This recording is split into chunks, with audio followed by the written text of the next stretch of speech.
کرتے ہو اور ایک دوسرے پر فخر جتاتے ہو اور انسانوں کی بڑائی کو اسی میں ناپتے اور تولتے ہو کہ کس کے پاس ان نعمتوں میں سے کتنی ہے. فرمایا کیا بتاؤں تم کو اس سے بھی اچھی چیزیں ہیں کہیں. للذین اتقوا عند ربہم جنات تجری من تحتها الانہار خالدین فیہا وازواج مطہرہ ورضوان من اللہ واللہ بصیر بالعباد. جو لوگ تقویٰ کی روش اختیار کریں ان کے لیے ان کے رب کے پاس باغ ہیں جن کے نیچے نہریں بہتی ہوں گی, وہاں انہیں ہمیشگی کی زندگی حاصل ہوگی, پاکیزہ بیویاں ان کی رفیق ہوں گی اور اللہ کی رضا سے وہ سرفراز ہوں گے. اللہ کی رضامندی, یہ اللہ کی رضامندی کی بات سمجھنے کے لیے ایک چھوٹی سی عام زندگی کی مثال آپ دیکھیں کہ مثلاً ایک عورت ہے, اس کا گھر بھی ہے, اس کے پاس مال بھی بہت ہے, اس کی ہر خواہش پوری ہوتی, لیکن ایک مسئلہ ہے اس کی زندگی میں اور وہ یہ ہے کہ اس کا شوہر کبھی اس سے خوش نہیں ہوتا چاہے وہ کچھ بھی کر لے. آپ دیکھیں کہ ایسی عورت کے لیے ساری نعمتیں, سارے مال دولت, ہر چیز جو ہے وہ بیکار ہے, کیونکہ اس کے گھر کا جو مالک ہے وہی اس سے راضی نہیں. ہر وقت گھر میں چن آپس میں لڑائی جھگڑا فساد کھڑا ہے. اس کے برعکس ایک شخص جھونپڑی میں رہتا ہے لیکن آپس میں پیار محبت اور سلوک کے ساتھ رہتا ہے, وہ کہیں زیادہ خوشحال ہوگا بنسبت ایسی زندگی کے. تو بالکل اسی طرح دنیا میں جو بھی نعمتیں ہیں اپنی جگہ, اور آخرت میں جنت کی شکل میں جو بھی نعمتیں ہیں اور جتنی بھی اعلیٰ ہے وہ اپنی جگہ, لیکن وردوان من اللہ, ایک اور جگہ پر آتا ہے وردوان من اللہ اکبر, اللہ کی رضامندی سب سے بڑی چیز ہے. یعنی بندہ مومن کو اصل خوشی, اصل راحت اس وقت ملے گی جب اس کو یہ یقین ہو جائے گا, یہ پتا چل جائے گا کہ میرا رب مجھ سے راضی ہے. یہ خوشی کا انتہائی بڑا مقام ہے. اس سے نیچے یہ مادی چیزیں, یہ سب تو ضرورت ہے انسان کی, اس میں سیٹسفیکشن نہیں ہے. یہ جو وقتی طور پر ہم کو تسلی ہو جاتی نا کہ یہ چیز میرے پاس آ گئی اور وہ چلی گئی الماری میں, وہ چلی گئی بیگ میں, چلی گئی کہیں, بس وہ ایک وقتی لمحہ آیا خوشی کا اور پھر غائب ہو گیا, بھول گئے کہ کہاں کیا رکھا ہے. لیکن جو دل کی راحت ہوتی ہے, دل کا اطمینان ہوتا ہے, جو اللہ کی رضامندی سے انسان کو نصیب ہوتا ہے, وہ سب سے بڑی چیز ہے جس کے لیے انسان کو دنیا میں بھی کوشش کرنی چاہیے اور آخرت میں بھی اسی کی تمنا رکھنی چاہیے. اور اس کا مطلب نہیں ہے کہ جنت نہیں مانگنی چاہیے, جنت مانگنی چاہیے کیونکہ وہیں جا کر تو رضامندی نصیب ہوگی. جنت سے باہر تو نہیں ہے کوئی رضامندی. اس لیے بعض لوگ کہتے ہیں نہیں رضامندی مانگو جنت نہ مانگو. نہیں, جنت بھی مانگو, کیونکہ نبی صلی اللہ علیہ وسلم نے خود اس کا کہا ہے کہ جب اللہ تعالیٰ سے مانگو تو جنت الفردوس مانگو. یہ ایک دوسرے کے کنٹریری یا متضاد نہیں ہے. اصل بات یہ ہے کہ صرف ایک چیز نہیں, واللہ بصیر بالعباد, اور اللہ دیکھنے والا ہے اپنے بندوں کو. کن بندوں کو؟ الذین یقولون ربنا ربنا اننا آمنا فاغفر لنا ذنوبنا وقنا عذاب النار, جو کہتے ہیں مالک ہم ایمان لائے, ہماری خطاؤں سے درگزر فرما اور ہمیں دوزخ کی آگ سے بچا. الصابرین, کون ہیں یہ لوگ جن کے لیے وہ بڑے مقامات ہیں؟ صبر کرنے والے ہیں. والصادقین, سچے لوگ ہیں یعنی جھوٹ سے بچنے والے. والقانتین, اطاعت گزار. والمنفقین, مال خرچ کرنے والے. اور یہ ساری نیکیاں کر کے بھی اللہ سے ڈرتے ہوئے. والمستغفرین بالاسحار, سحری کے وقت بخشش کی دعائیں کرتے ہیں. یعنی حقیقی معنوں میں نیک وہ شخص ہے جو سب کام کر لے اچھے اور اس کے باوجود بھی اللہ سے ڈرے, اسے کبھی اپنی نیکی کا کوئی تکبر نہ ہو, سب کچھ کرنے کے بعد بھی مطمئن نہ ہو.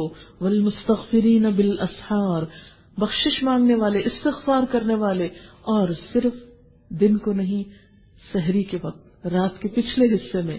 اور الحمدللہ اب رمضان آ رہا ہے, اس میں ہر روز آپ سحری کے وقت اٹھیں گے تو اس میں سے کچھ لمحات ضرور خاص طور پر استغفار کے لیے یعنی اور ذکر بھی کریں, لیکن خصوصی طور پر اللہ تعالیٰ نے اپنے خاص بندوں کا کیا وظیفہ بتایا ہے؟ بخشش کی دعا. معلوم نہیں کہاں کہاں کیا کوتاہی ہو جاتی ہے اور انسان کو خیال بھی نہیں ہوتا. شہد اللہ انہ لا الہ الا ہو والملائکۃ واولو العلم قائما بالقسط, اللہ نے خود اس بات کی شہادت دی ہے کہ اس کے سوا کوئی خدا نہیں, اور فرشتے اور سب اہل علم بھی راستی اور انصاف کے ساتھ اس پر گواہ ہیں کہ اس زبردست حکیم کے سوا فی الواقع کوئی خدا نہیں. ان الدین عند اللہ الاسلام، اللہ کے نزدیک دین صرف اسلام ہے۔ بہت سے لوگ آج کی دنیا میں ماڈرن بننے کے لیے کیا نعرے لگانے لگے یا کیا بات کرنے لگے ہیں، سب دین ٹھیک ہے، سب مذہب سچے ہیں، اور جو جس مذہب کو بھی فالو کر رہا ہے وہ ٹھیک کر رہا ہے، لیکن اللہ سبحانہ وتعالی جس کے لیے ہمیں کوئی بھی دین اختیار کرنا ہے وہ کس کو پسند کرتا ہے؟ ان الدین عند اللہ الاسلام، اس کے نزدیک پہ اسلام ہی قابل قبول ہے۔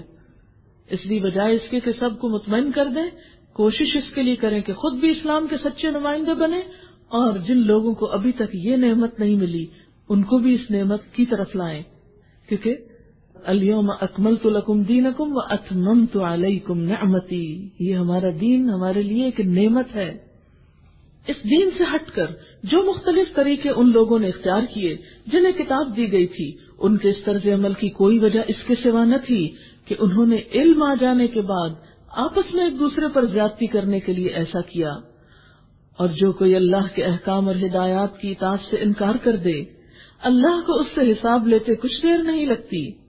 اب اگر یہ لوگ تم سے جھگڑا کریں تو ان سے کہو میں نے اور میرے پیرووں نے تو اللہ کے آگے سر تسلیم خم کر دیا۔ پھر اہل کتاب اور غیر اہل کتاب دونوں سے پوچھو کیا تم نے بھی اس کی اطاعت اور بندگی قبول کی؟ اگر کی تو وہ راہ راست پا گئے، اور اگر اس سے منہ موڑا تو تم پر صرف پیغام پہنچا دینے کی ذمہ داری تھی۔ آگے اللہ خود اپنے بندوں کے معاملات دیکھنے والا ہے۔ جو لوگ اللہ کے احکام اور ہدایات کو ماننے سے انکار کرتے ہیں اور اس کے پیغمبروں کو ناحق قتل کرتے ہیں، اور ایسے لوگوں کی جان کے درپے ہوتے ہیں جو خلق خدا میں سے عدل و راستی کا حکم دینے کے لیے اٹھیں، یعنی اللہ کی طرف بلائیں، ان کو دردناک سزا کی خوشخبری سنا دو۔ یعنی جو لوگ اللہ کے دین کی طرف بلانے والوں کی جان لینے کو تیار ہو، یقتلون الذین یأمرون بالقسط۔ حضرت ابو عبیدہ بن جراح نے آپ صلی اللہ علیہ وسلم سے پوچھا کہ سب سے سخت عذاب کس کو ہوگا؟ تو آپ نے فرمایا اسے جو کسی نبی کو مار ڈالے، یا کسی ایسے شخص کو جو بھلائی کا سکھانے والا ہو، یعنی جو بھلائی پھیلانے والا یا اس کو عام کرنے والا ہو، اور برائی سے منع کرنے والا ہو، یعنی لوگوں کو برائی سے روکے۔ عام طور پر ہوتا ہے کہ جب کوئی شخص یہ کام کرتا ہے تو وہ لوگوں کی نظر میں مبغوض ہو جاتے ہیں، کیونکہ کسی کو بھی نصیحت اچھی نہیں لگتی، تو جو بھی آپ کو نصیحت کرے آپ ایک دم غصہ کرتے ہیں، اور بعض لوگ اس معاملے میں پھر زیادہ ہٹ درم ہو جاتے ہیں اور کہتے ہیں کہ اپنی سوسائٹی کو یا اپنے معاشرے کو ان لوگوں سے پاک ہی کر دو جو ہم کو بار بار سمجھانے آتے ہیں۔ تو بنی اسرائیل نے انبیاء کو بھی قتل کیا اور نیکی کا حکم دینے والوں کو بھی، تو اس پر اللہ سبحانہ وتعالیٰ فرماتے ہیں کہ فبشرہم بعذاب علیم، ایسے لوگوں کو دردناک عذاب کی بشارت دو۔ اولئک الذین حبطت اعمالہم فی الدنیا والآخرہ، ایسے لوگوں کے اعمال دنیا اور آخرت میں ضائع ہو گئے، وما لہم من ناصرین، اور ان کے لیے کوئی مددگار نہیں۔ تم نے دیکھا نہیں کہ جن لوگوں کو کتاب کے علم میں سے کچھ حصہ ملا ہے ان کا کیا حال ہے؟ انہیں جب کتاب الہی کی طرف بلایا جاتا ہے تاکہ وہ ان کے درمیان فیصلہ کریں، یہود کی طرف اشارہ ہے کہ خود بھی کتاب رکھتے ہیں، جب نبی صلی اللہ علیہ وسلم کی طرف بلایا جاتا ہے کہ وہ قرآن کے مطابق فیصلہ کریں، تو ان میں سے ایک فریق اس سے پہلو تہی کرتا ہے، یعنی آنا نہیں چاہتا، اور اس فیصلے کی طرف آنے سے منہ پھیر جاتا ہے۔ ان کا یہ طرز عمل اس وجہ سے ہے کہ وہ کہتے ہیں دوزخ کی آگ تو ہمیں مس تک نہ کرے گی، اور اگر دوزخ کی سزا ہم کو ملے گی تو بس چند روز۔ وہ سمجھتے کہ ہم تو بخشے بخشائے لوگ ہیں، اس لیے نبی صلی اللہ علیہ وسلم کی تعلیمات پہ کان دھرنے کی کوئی ضرورت نہیں۔ ان کے خود ساختہ عقیدوں نے ان کو اپنے دین کے معاملے میں بڑی غلط فہمیوں میں ڈال رکھا ہے۔ بات یہ ہے کہ آج مسلمانوں کے اندر بھی بعض اوقات ایسے غلط عقائد دیکھنے میں آتے ہیں، کوئی عمل کا کام نہیں کریں گے، نہ اللہ کے حقوق ادا کریں گے نہ بندوں کے حقوق، نماز روزے حج زکوٰۃ کی بھی کوئی فکر نہیں، اور دوسری طرف انسانوں کو بھی کسی پہ الزام تراشی، کسی کے پیٹھ پیچھے غیبت، کسی کا مال چرا لیا، کسی کو کسی طرح اذیت دی، ہر قسم کی چوری ڈاکہ غلط کام کر کے پھر کیا کہتے ہیں ہم تو حضور صلی اللہ علیہ وسلم کی امت میں سے ہیں، وہ ہم کو چھڑا لیں گے، ہم تو بخش دیے جائیں گے۔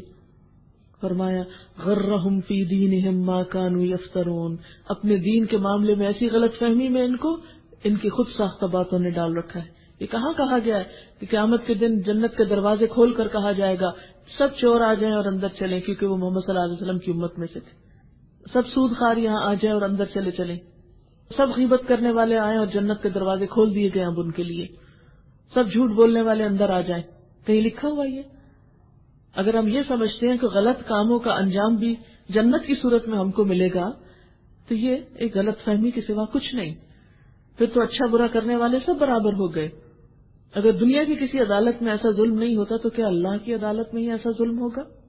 مگر کیا بنے گی ان پر جب ہم انہیں اس روز جمع کریں گے جس کا آنا یقینی ہے. اس روز ہر شخص کو اس کی کمائی کا بدلہ پورا پورا دے دیا جائے گا اور کسی پر ظلم نہ ہوگا.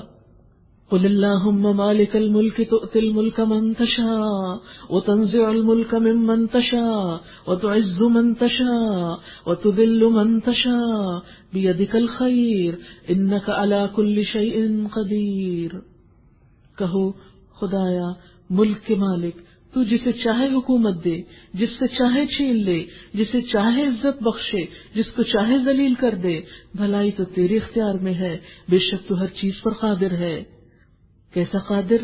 رات کو دن میں پیروتا ہوا لے آتا ہے، پتہ ہی نہیں چلتا کس طرح رات دن میں اور دن رات میں بدل جاتی ہے، ایک کے بعد ایک آ رہا ہے. رات کو دن میں پیروتا ہوا لے آتا ہے اور دن کو رات میں. بے جان میں سے جاندار کو نکالتا ہے اور جاندار میں سے بے جان کو، اور جسے چاہتا ہے بے حساب رزق دیتا ہے. مومنین اہل ایمان کو چھوڑ کر کافروں کو اپنا رفیق اور دوست ہرگز نہ بنائیں. جو ایسا کرے گا اس کا اللہ سے کوئی تعلق نہیں. اور یہاں پر لفظ اولیاء استعمال ہوا ہے جس سے مراد دلی تعلق ہے، ورنہ امور دنیا میں بعض معاملات معاہدات کیے جا سکتے ہیں لیکن موالات کا تعلق نہیں ہو سکتا. ہاں یہ معاف ہے کہ تم ان کے ظلم سے بچنے کے لیے بظاہر ایسا طرز عمل اختیار کر جاؤ، مگر اللہ تمہیں اپنے آپ سے ڈراتا ہے اور تمہیں اسی کی طرف پلٹ کر جانا ہے. اے نبی صلی اللہ علیہ وسلم، لوگوں کو خبردار کر دو کہ تمہارے دلوں میں جو کچھ ہے اسے خواہ تم چھپاؤ یا ظاہر کرو، اللہ بہرحال اسے جانتا ہے. زمین و آسمان کی کوئی چیز اس کے علم سے باہر نہیں ہے اور اس کا اقتدار ہر چیز پر حاوی ہے. وہ دن آنے والا ہے جب ہر نفس اپنے کیے کا پھل حاضر پائے گا، خواہ اس نے بھلائی کی ہو یا برائی کی ہو. اس روز آدمی یہ تمنا کرے گا کاش ابھی یہ دن اس سے بہت دور ہوتا، ابھی نہ آتی یہ قیامت. اللہ تمہیں اپنے آپ سے ڈراتا ہے اور وہ اپنے بندوں کا نہایت خیر خواہ ہے. قل ان کنتم تحبون اللہ فاتبعونی یحببکم اللہ ویغفر لکم ذنوبکم واللہ غفور الرحیم. اے نبی صلی اللہ علیہ وسلم، لوگوں سے کہہ دیجئے اگر تم حقیقت میں اللہ سے محبت رکھتے ہو، کیونکہ دعوے تو سب کرتے ہیں نا، اگر حقیقت میں اللہ سے محبت رکھتے ہو تو میری پیروی اختیار کرو، پھر محبت کو ثبوت دو، نبی صلی اللہ علیہ وسلم کا اتباع کرو، آپ کی سنت کے مطابق زندگی بسر کرو. فائدہ کیا ہوگا؟ نتیجہ کیا نکلے گا؟ اللہ تم سے محبت کرے گا اور تمہاری خطاؤں سے درگزر فرمائے گا. وہ بڑا معاف کرنے والا اور رحیم ہے. ان سے کہو کہ اللہ اور رسول کی اطاعت قبول کر لو، پھر اگر وہ تمہاری یہ بات قبول نہ کریں تو یقیناً یہ ممکن نہیں ہے کہ اللہ ایسے لوگوں سے محبت کرے جو اس کی اور اس کے رسول صلی اللہ علیہ وسلم کی اطاعت سے انکار کرتے ہوں. یعنی اگر کوئی شخص محبت کا دعویٰ بھی کرتا ہے اور دوسری طرف بات بھی نہیں مانتا اللہ رسول کی، تو یہ کیسی محبت ہے؟ کیونکہ فإن المحب لمن يحب مطیع، محبت کرنے والا جس سے محبت کرتا ہے اس کی بات بھی مانتا ہے. اصل بات یہ ہے کہ یہود و نصارہ دونوں کا دعویٰ تھا کہ ہمیں اللہ سے بہت محبت اور اللہ کو ہم سے بہت محبت ہے. نحن ابناء اللہ و احباؤہ، ہم اللہ کے بیٹے اور اس کے بڑے محبوب ہیں. اور بالخصوص نصارہ جو تھے انہوں نے حضرت عیسیٰ علیہ السلام اور حضرت مریم کی تعظیم میں جو طریقہ اختیار کیا اس کے نتیجے میں انہیں خدا بنا ڈالا. ان کی اطاعت اور پیروی کی بجائے کیا کیا؟ ان کو اللہ تعالیٰ کے مقام پہ پہنچایا اور شرک میں پڑ گئے. تو ہمیں کیا سکھایا گیا؟ محمد الرسول اللہ صلی اللہ علیہ وسلم کا مرتبہ بہت بلند ہے، لیکن بہرحال وہ خدا نہیں ہے، وہ مخلوق ہیں، اللہ خالق ہے. ہاں ان کا درجہ بہت عظیم کس طرح ہے کہ جو شخص اللہ سے محبت رکھتا ہے وہ ان کی اطاعت کرے، ان کی بات مانے، ان کی اتباع کرے. یعنی آپ صلی اللہ علیہ وسلم کو کیوں بھیجا گیا؟ کہ ہم ان پر ایمان بھی لائیں، ان سے محبت بھی کریں، لیکن ساتھ ان کی اطاعت بھی کریں. جو آپ کی بات نہیں مانتا اس کا آپ سے محبت کا دعویٰ بھی جھوٹا ہے. اور یہاں اس آیت میں آپ دیکھیے کہ اللہ اور رسول کی اطاعت سے انکار کرنے والوں کو، منہ موڑنے والوں کو لا يحب الکافرین کہا ہے. بہت سخت لفظ ہے. یعنی کفر صرف آپ کی رسالت کے انکار سے ہی نہیں بلکہ آپ کی اطاعت کے انکار سے بھی لازم آ جاتا ہے. جانتے بوجھتے آپ کی بات کو معمولی قرار دینا اور اسے چھوڑ دینا. ان اللہ اصطفى آدم ونوحا وآل ابراہیم وآل عمران علی العالمین. بے شک اللہ نے چن لیا آدم علیہ السلام کو، نوح علیہ السلام کو، ابراہیم علیہ السلام کی آل کو، عمران علیہ السلام کی آل کو، تمام جہان والوں پر. ذریۃ بعضها من بعض، یہ آپس میں ایک دوسرے کی اولاد تھے، یہ ایک سلسلے کے لوگ تھے. واللہ سمیع علیم، اور اللہ سن رہا تھا، جانتا تھا. کب؟ اذ قالت امرأۃ عمران، جب عمران کی بیوی کہنے لگی ربی، اے میرے رب، انی نذرت لک ما فی بطنی محررا، اللہ جو کچھ میرے پیٹ میں ہے وہ تیرے نام پر آزاد کر دوں گی، میں اس کی نظر مانتی ہوں. فتقبل منی، تو مجھ سے قبول کر لے. ایک عورت کے لیے سب سے زیادہ محبوب چیز اس کی اولاد ہوتی ہے. عورتیں اولاد کے حصول میں کیا کیا تکلیفیں نہیں اٹھاتی. تو اللہ کی رضا کے لیے ایک عورت کیا عہد کر رہی ہے کہ میں اپنے بچے کو تیرے دین کے کام میں لگاؤں گی، تیرے لیے نظر کر دوں گی، تو مجھ سے قبول کر لے. اور یہ کب کہہ رہی تھی؟ جب ان کے شوہر فوت ہو چکے تھے. شوہر کی غیر موجودگی میں اولاد کو اللہ کی راہ میں لگانا یہ بہت بڑے حوصلے کا کام ہے. یہی تو اصل محبتوں کا ثبوت ہے. انک انت السمیع العلیم، بے شک تو سننے والا، جاننے والا ہے. پھر ہوا کیا؟ پھر جب وہ بچی اس کے ہاں پیدا ہوئی، کیونکہ ان کا خیال تھا شاید بیٹا ہوگا، اور بیٹے اس دور میں فی سبیل اللہ وقف کیے جاتے تھے، ہیکل میں چھوڑ دیے جاتے تھے، وہاں ان کی پرورش ہوتی اور پھر وہ دنیا کا کام نہیں کرتے تھے، فل ٹائم دین کا کام کرتے تھے. جب بعض لوگوں کو اس پہ بڑی حیرانی اور اعتراض ہوتا ہے، وہ کہتے ہیں یہ بھی کیا دین ہے کہ آپ سارا وقت اسی کے لیے لگا دو. جب کوئی شخص میڈیسن میں جاتا ہے، امریکہ میں ڈاکٹرز کا حال دیکھیں جو خصوصاً ینگ ڈاکٹرز جاتے ہیں. میرے علم میں کئی ایسی خواتین ہیں جنہوں نے اپنے بچے، اپنا گھر، اپنے شوہر، ہر چیز چھوڑی اور 4 سال کی ریزیڈنسی میں دن رات ایک کیا ہوا ہے. ان کو کوئی کچھ نہیں کہتا. کوئی نہیں کہتا کہ یہ کیا زندگی ہے کہ تم نے شوہر بھی چھوڑا ہوا اور بچے بھی چھوڑے ہوئے اور ہر چیز کو چھوڑ کر تم صرف دنیا بنا رہے یا اپنے اس کام میں لگے ہوئے. لیکن اس کے برعکس جب کوئی شخص دین کے لیے اپنے آپ کو وقف کرتا ہے تو ہم سب اعتراض کرنا شروع کر دیتے ہیں. حالانکہ باقی شعبوں کے لیے تو بے شمار لوگ ہیں جنہوں نے اپنے آپ کو وقف کیا ہے. دین کے لیے وقف کرنے والے تو انگلیوں پہ گنے جا سکتے ہیں. دنیا بھر میں مسلمانوں کی حالت یہ ہے. لیکن بنی اسرائیل میں، یہ بنی اسرائیل سے تھی تو بنی اسرائیل میں یہ رواج موجود تھا.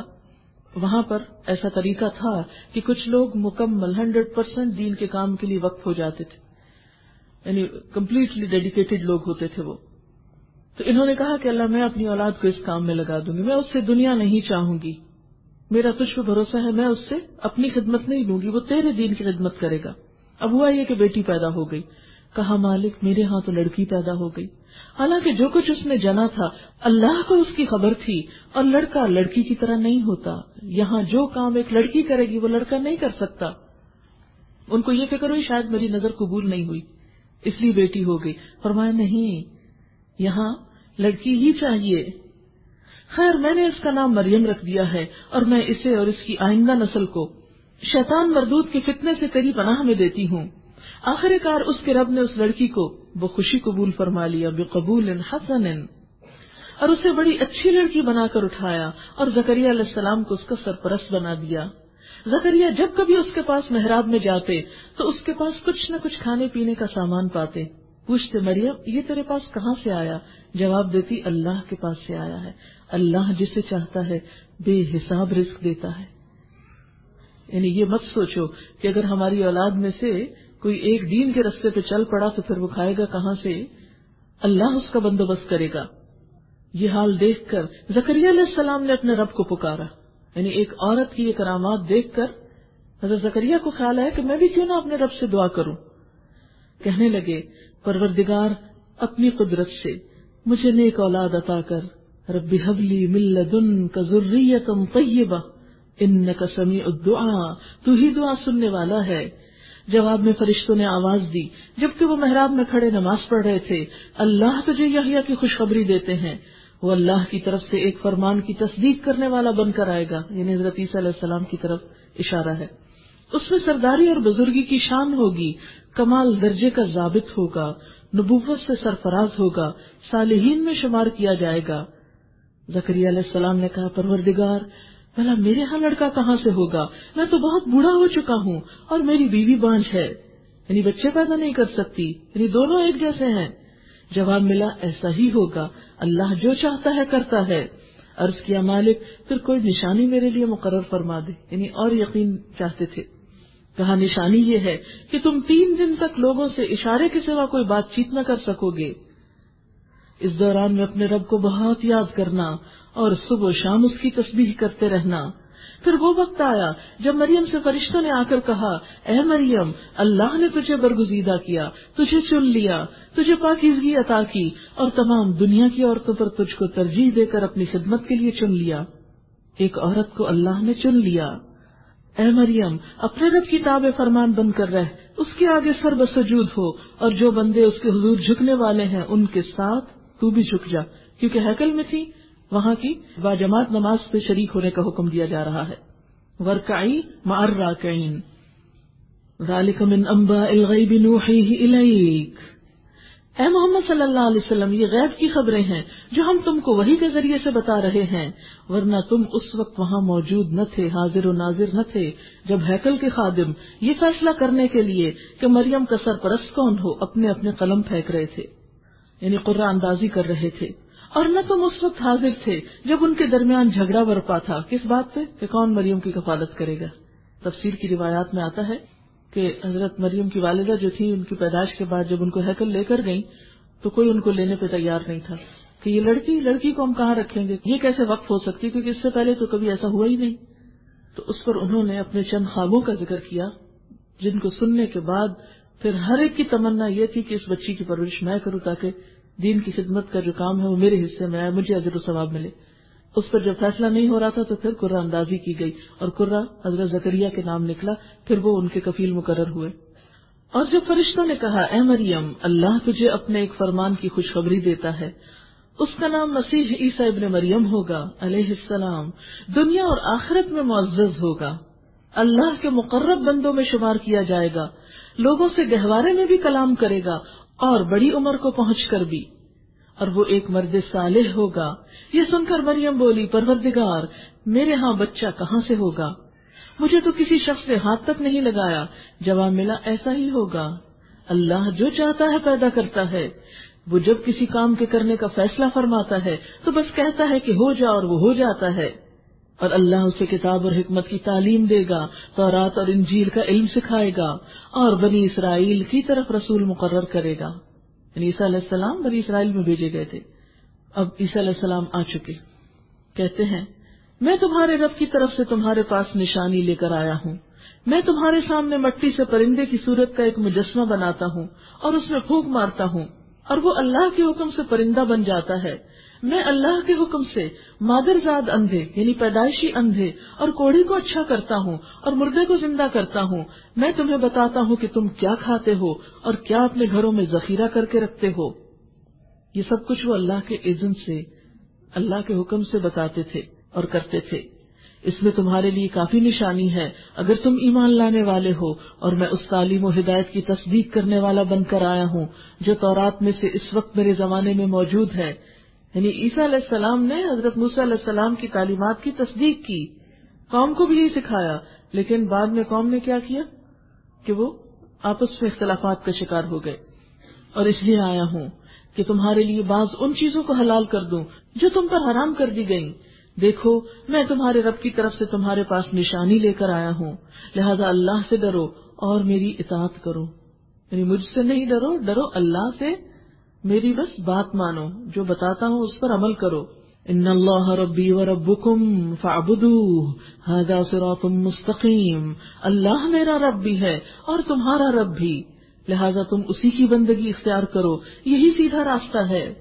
جب عیسیٰ علیہ السلام نے محسوس کیا کہ بنی اسرائیل کفر اور انکار پہ آمادہ ہیں تو اس نے کہا کون اللہ کی راہ میں میرا مددگار ہوتا ہے، کون میرا ساتھ دے گا دین کے کام میں؟ حواریوں نے جواب دیا ہم اللہ کے مددگار ہیں۔ آپ دیکھیے دین کی خدمت کرنے والوں کو اللہ تعالیٰ اپنا مددگار کہتا ہے، حالانکہ اللہ کو تو کسی کی مدد نہیں چاہیے، مراد اس سے کیا ہوتی ہے، یعنی میرے دین کی خدمت، یعنی اللہ کے دین کی خدمت، اس کے مددگار۔ ہم اللہ پر ایمان لائے، گواہ رہو کہ ہم مسلم ہیں۔ مالک جو فرمان تو نے نازل کیا ہم نے اسے مان لیا اور رسول کی پیروی قبول کی. ربنا آمنا بما انزلت واتبعنا